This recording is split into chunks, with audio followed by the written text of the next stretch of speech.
When we tell the stories of Jesus, there is one story that is very hard to tell, and that is the story of the crucifixion. When I prepared this tutorial for you, I cried because in taking rocks and pebbles and depicting the crucifixion, it was very, very sad for me to put Jesus on a cross, even if just by rocks.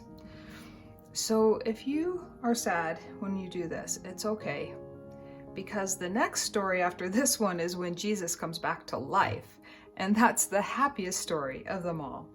But today we're going to do this one first. So you might say a little prayer first and ask Heavenly Father to protect your heart and help you to feel the love that Jesus has for you and everyone. That's what I do. I prayed just before I started this tutorial. So we are going to...